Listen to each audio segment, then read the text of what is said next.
जय श्री राम। मित्रों, जब माता सीता ने कहा कि हे लक्ष्मण, तुम क्षत्रिय होकर के फिर रो क्यों रहे हो? कि तुम्हारा रोना मुझे अच्छा नहीं लग रहा है।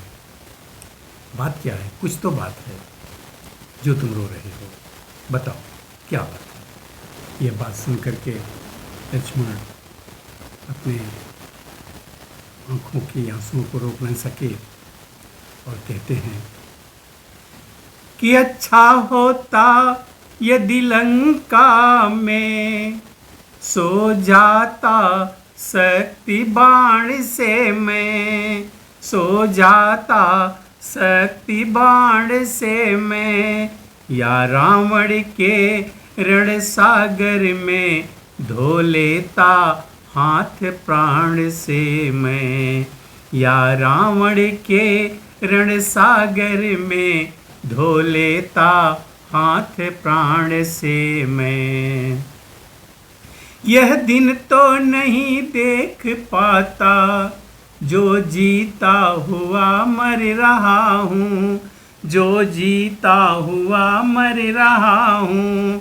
अपने मन मंदिर की माँ पर कुसमय आघात कर रहा हूँ, अपने मन मंदिर की माँ पर कुसमय आघात कर रहा हूँ। कहने से थर्राती जिह्वा, चुप रहने में दम घुटता है, चुप रहने में दम घुटता है। वह उदासीन ऋणिया हूँ मैं जो भीतर भीतर लुटता हूँ, वह उदासीन ऋणिया हूँ मैं जो भीतर भीतर लुटता है। आज्ञा था वर्षा भाई ने मारा है मुझे हतभागी के, मारा है मुझे हतभागी के। वह अत्याचार धर्म का है जो सिर पर है अनुरागी के, वह अत्याचार धर्म का है जो सिर पर है अनुरागी के। बस इतना ही कह सके वह छोटे रघुवीर, धीर हृदय पल मात्र में हो फिर हो गया ये धीर। निकले सिंहनी गुफा से ज्यों अपने शिशु का रोदन सुनकर, अपने शिशु का रोदन सुनकर। रथ से उतरी त्यों सीता माँ लक्ष्मण का करुण कथन सुनकर, रथ से उतरी त्यों सीता माँ लक्ष्मण का करुण कथन सुनकर। आज्ञा को बरछा पहचान भूल की है, बरछा पहचान भूल की है।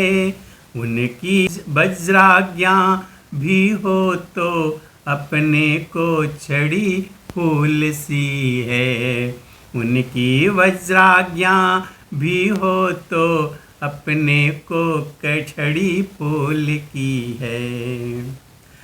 वे मेरे और तुम्हारे क्या सारे ही जग के हित कर हैं, सारे ही जग के हित कर हैं।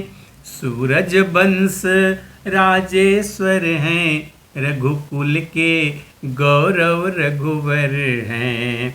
सूरज वंश राजेश्वर हैं, रघुकुल के गौरव रघुवर हैं। वह बरछा कैसे छोड़ेंगे जब दृष्टि विश्व के हित की है, जब दृष्टि विश्व के हित की है। तुम धीरज धर कर यह कह दो दासी को क्या आज्ञा दी है, तुम धीरज धर कर यह कह दो दासी को क्या आज्ञा दी है। इन शब्दों से जब खिंची सकुचाहट की फांस, तब लक्ष्मण कहने लगे लेकर गहरी सांस, हे माँ साक्षात रमा हो तुम, मन मंदिर की प्रतिमा हो तुम, मन मंदिर की प्रतिमा हो तुम, महिमा हो तुम, सुख माँ हो तुम, अड़िमा हो तुम, गरिमा हो तुम, महिमा हो तुम, सुख माँ हो तुम, अड़िमा हो तुम, गरिमा हो तुम। लंका में डंका बजा दिया पर अवध बध किए देता है, पर अवध बध किए देता है, वह बास अशोक वाटिका का सारे शोकों का नेता है, वह बास अशोक वाटिका का सारे शोकों का नेता है।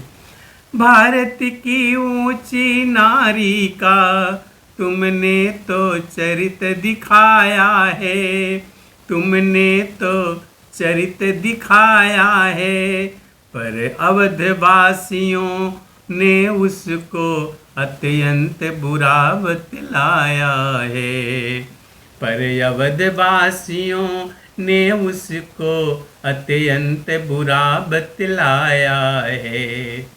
वे कहते हैं परवशता में जब प्राण गवा देती माता, जब प्राण गवा देती माता, तो सच्ची पति व्रताओं की पदवी को पा लेती माता, तो सच्ची पतिव्रताओं की पदवी को पा लेती माता।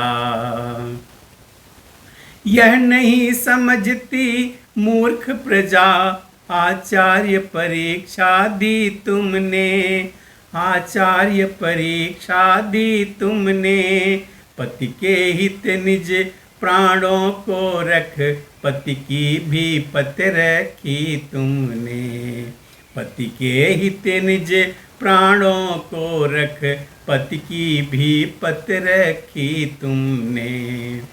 है यही भेद जिसके कारण भाई ने यहाँ पठाया है, भाई ने यहाँ पठाया है, बेटे के हाथों ही उसकी माता को बन भिजवाया है, बेटे के हाथों ही उसकी माता को बन भिजवाया है।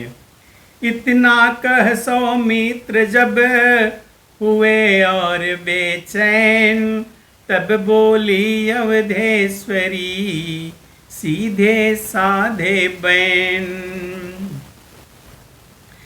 खुद भी छत्री होकर रोते, छत्राणी को भी रुला रहे, छत्राणी को भी रुला रहे, ये बात बात को बढ़ा रहे, इतनी व्याकुलता दिखा रहे, ये भी बात बात को बढ़ा रहे, इतनी व्याकुलता दिखा रहे।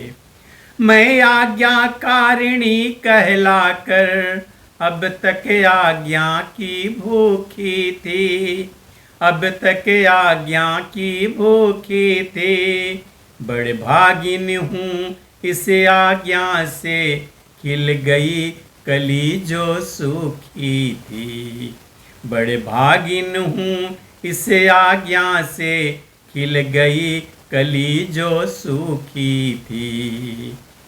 पति के प्रत्येक सुख दुख में पत्नी ही हिस्सा लेती है, पत्नी ही हिस्सा लेती है, सीता बन का संकट सहकर उनको यश शासन देती है।